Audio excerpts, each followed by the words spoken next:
భగవంతుడి ఉనికి, ఆయన లీలలు, ఆయన చూపించే ప్రేమ గురించి తెలుసుకోవడం చాలా కష్టం. కానీ కొన్ని కథలు, ప్రవచనాలు మనకు ఆయన్ని మరింత దగ్గర చేస్తాయి. ముఖ్యంగా కృష్ణుడు భూమి మీద అవతరించిన వైనం, ఆయన చేసిన లీలలు మనకు ఆయన ప్రేమను, దయను స్పష్టంగా చూపిస్తాయి. ఆయన తన వైకుంఠాన్ని వదిలి ఈ లోకంలోకి పదే పదే రావడానికి కారణం మన పట్ల ఆయనకు ఉన్న అపారమైన ప్రేమ. ఈ వీడియోలో కృష్ణాష్టమి పూజా విధానం గురించి, అలాగే మగపిల్లలు ఉన్నవారు పాటించాల్సిన ప్రత్యేక ఆచారం గురించి వివరంగా తెలుసుకుందాం. యదా యదా హి ధర్మస్య గ్లానిర్భవతి భారత అని భగవద్గీతలో శ్రీకృష్ణుడు చెప్పినట్టు, ఎక్కడ ధర్మం నశించి అధర్మం ప్రబలుతుందో, తన భక్తులు తన కోసం ప్రార్థన చేస్తారో అప్పుడు నేను వచ్చి వారిని రక్షిస్తాను అని చెప్పారు. ఆయన పుట్టుక వెనుక ఒక గొప్ప ప్రేమ కథ ఉంది. ఈ కథను అర్థం చేసుకోవడానికి ఒక చిన్న ఉదాహరణ చూద్దాం. ఒకసారి ఒక రాజు తన మంత్రిని అడుగుతాడు, మీ దేవుడు ఎందుకు ఈ లోకంలో అవతారాలు ఎత్తాలి? నా దేవుడిలాగా స్వర్గంలో కూర్చుని శాసించలేడా అని అడుగుతాడు. ఆ ప్రశ్నకు మంత్రి, రేపు ఉదయం నదీ తీరానికి రండి, మీకు సమాధానం చూపిస్తాను అని అంటాడు. మరుసటి రోజు రాజుగారు నది మధ్యలో ఒక పడవలో ఉన్నప్పుడు మంత్రి గారు రాజుగారి కొడుకుని నదిలో పడేస్తాడు. రాజుగారు ఏమాత్రం ఆలోచించకుండా, ఒక్క నిమిషం కూడా ఆలస్యం చేయకుండా నీళ్ళలోకి దూకి తన కొడుకును కాపాడుతాడు. అప్పుడు మంత్రి అంటాడు, అయ్యా, మీ కొడుకుని కాపాడడానికి సైనికులను పంపించవచ్చు కదా, మీరే ఎందుకు దూకారు అని అడుగుతాడు. అప్పుడు రాజుగారు, అతడు నా కొడుకు, వాడిపై నాకు ఉన్న ప్రేమ వల్లే నేను దూకాను అని అంటాడు. అప్పుడు మంత్రి ఇలా వివరిస్తాడు, అయ్యా, మన భగవంతుడు కూడా అంతే. మనం ఈ సంసార సాగరంలో మునిగిపోతుంటే మనల్ని కాపాడడానికి, తన ప్రేమను, దయను మనకు చూపించడానికి ఆయన స్వయంగా వివిధ అవతారాలను ఎత్తుతాడు. అందుకే ఆయన రాముడిగా, కృష్ణుడిగా, నరసింహుడిగా, వామనుడిగా మళ్ళీ మళ్ళీ ఈ లోకంలోకి వస్తాడు. భగవంతుడు అనేక అవతారాలు ఎత్తినా కృష్ణావతారానికి ఒక ప్రత్యేక స్థానం ఉంది. ఎందుకంటే ఆయన ఒక చిన్న పిల్లాడిలా వచ్చి మనందరి మనసులను గెలుచుకున్నారు. చిన్నపిల్లలంటే ఎవరికి ఇష్టం ఉండదు? వారి అల్లరి, ముద్దు ముద్దు మాటలు మనకెంతో సంతోషాన్ని కలిగిస్తాయి. అందుకే భగవంతుడు కూడా ఒక చిన్న పిల్లాడిలా మారి తన లీలలతో మనల్ని ఆనందపరచాలని అనుకున్నారు. కృష్ణుడు చేసిన బాల్య లీలలు మన మనసులను కట్టిపడేస్తాయి. సాధారణంగా మనం ఈ లోకంలో పుట్టినప్పుడు ఏడుస్తూ ఉంటాం. కానీ కృష్ణుడు పుట్టినప్పుడు నవ్వుతూ దేవకి, వసుదేవులను పలకరించారట. ఆయన జన్మించక ముందే శంఖం, చక్రం, గద, పద్మాలను చేతుల్లోకి పట్టుకుని కిరీటంతో, పట్టు పీతాంబరాలతో దర్శనమిచ్చారు. పోతన గారు భగవద్గీతలో వర్ణించినట్టు కృష్ణుడు పుట్టగానే ఆయన తల్లిదండ్రులు ఆశ్చర్యంతో మైమర్చిపోయారు. ఆయన వారికి వారి పూర్వ జన్మల గురించి వివరించారు. అందుకే మనం ఈ లోకంలోకి వస్తే దాన్ని పుట్టుక అంటారు. కానీ భగవంతుడు ఈ లోకంలోకి వస్తే దాన్ని ఆవిర్భవించడం అంటారు. సూర్యుడు ఎలాగైతే ప్రతిరోజు ఉదయిస్తాడో అలాగే భగవంతుడు కూడా ఎప్పుడూ ఉంటారు. మనకు కనిపించినప్పుడు ఆవిర్భించినట్లుగా భావిస్తాం. ఆయన అవతార ప్రయోజనమే మనందరి మనసులను ఆయన వైపు ఆకర్షించడం. కృష్ణుడు ఈ లోకంలో ఆవిర్భించిన రోజే మనం కృష్ణాష్టమి లేదా జన్మాష్టమిగా జరుపుకుంటాం. ఇది శ్రావణ మాసంలో అష్టమి రోజున వస్తుంది. అయితే కృష్ణాష్టమిని ఎలా జరుపుకోవాలి, కృష్ణుడికి ఏం సమర్పించాలి అని చాలామందికి సందేహాలు ఉన్నాయి. సాధారణంగా ఒక పెద్ద అధికారి వస్తున్నారంటే వారికి ఒక పెద్ద లిస్టు పంపిస్తారు. కానీ అనంతకోటి బ్రహ్మాండాలకు అధిపతి అయిన కృష్ణుడు అటువంటి పెద్ద లిస్టు ఏముండదు. భగవద్గీతలో ఆయన స్వయంగా ఇలా చెప్తారు, పత్రం పుష్పం ఫలం తోయం యోమే భక్త్యా ప్రయశ్చతి.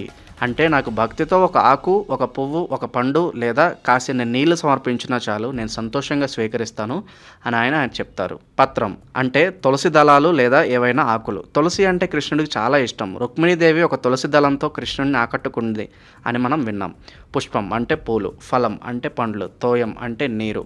ఈ సాధారణ వస్తువులను భక్తితో సమర్పించిన ఆయన సంతృప్తి చెందుతారు. కానీ మనకు కృష్ణుడి పట్ల ఉన్న ప్రేమను బట్టి మనం ఇంకా ఎక్కువగా చేస్తాం. అందుకే కృష్ణాష్టమి రోజు ఆయనకి ఇష్టమైన వాటితో చక్కగా పూజలు, నైవేద్యాలు సమర్పిస్తాం. కృష్ణాష్టమి రోజు భక్తులు కొన్ని ప్రత్యేక పద్ధతులను పాటిస్తారు. ఈ పండుగను జరుపుకోవడానికి కొన్ని ముఖ్యమైన విషయాల గురించి ఇప్పుడు మనం తెలుసుకుందాం. ఉపవాసం. కృష్ణుడి జన్మదినం కాబట్టి రాత్రి 12 గంటల వరకు ఉపవాసం ఉండడం ఒక నియమం. ఆయన జన్మించిన తర్వాతే భోజనం చేస్తారు. ఇది భక్తిలో ఒక ముఖ్యమైన భాగం. అభిషేకం. చాలామంది తమ ఇళ్లల్లో ఉన్న లడ్డూ గోపాల్ లేదా రాధాకృష్ణ విగ్రహాలకు రాత్రి 12 గంటల సమయంలో పాలతో, పెరుగుతో, తేనెతో, నెయ్యితో, నీళ్లతో అభిషేకం చేస్తారు. అభిషేకం చేసే అన్ని పదార్థాల్లో తులసి ఆకులను వేయడం తప్పనిసరి. ఇక నైవేద్యం. కృష్ణుడికి వెన్న, బెల్లంతో చేసిన పదార్థాలు, పాలతో చేసిన స్వీట్లు అంటే చాలా ఇష్టం. ముఖ్యంగా వెన్న, మిశ్రీ కలిపి పెట్టడం ఆయనకు అత్యంత ప్రీతిపాత్రం. చాలామంది ఇళ్లల్లో 56 రకాల వంటకాలు తయారు చేసి నైవేద్యంగా సమర్పిస్తారు. ఈ వంటకాల్లో ఉల్లిపాయలు, వెల్లుల్లి వంటి వాడకుండా సాత్వికంగా ఉండాలి. అలంకరణ. కృష్ణుడికి అలంకరణ అంటే చాలా ఇష్టం. చక్కగా కొత్త బట్టలు, ఆభరణాలు వేసి పూలతో అలంకరిస్తారు. కొంతమంది ఉయ్యాల వేసి అందులో కృష్ణుడిని పెట్టి ఊగుతారు. మంత్రజపం. కృష్ణాష్టమి రోజే హరే కృష్ణ మహామంత్రం, కీర్తనలు, శ్రీకృష్ణ అష్టోత్తరం, సహస్రనామం చదువుకోవడం చాలా మంచిది.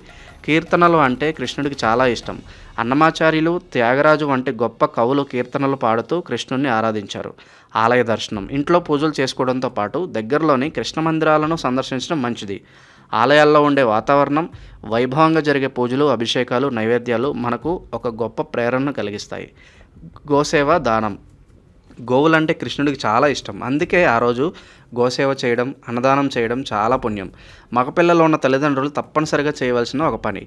కృష్ణాష్టమి రోజున మగపిల్లలు ఉన్న తల్లిదండ్రులు ఒక ప్రత్యేకమైన పనిని తప్పకుండా చేయాలి. అదే ఉట్ల పండగ. శ్రీకృష్ణుడు చిన్నతనంలో వెన్న దొంగలించడానికి ఉట్లు కట్టి ఉంచిన కుండలను పగలగొట్టేవాడు. అదే సంప్రదాయాన్ని స్మరించుకుంటూ ఈ వేడుకను జరుపుకుంటారు. అయితే మగపిల్లలు ఉన్నవారు తప్పనిసరిగా ఉట్లు కొట్టించాల్సిన అవసరం లేదు. కానీ ఒక ముఖ్యమైన అంశం ఉంది. మగపిల్లలు ఉన్న తల్లిదండ్రులు తప్పనిసరిగా చేయవలసిన పని ఉంది. దాని గురించి ఇప్పుడు మనం తెలుసుకుందాం. ఈ రోజున బాలకృష్ణుడి వలె తమ కుమారుడిని అలంకరించి పూజలో కూర్చోబెట్టడం.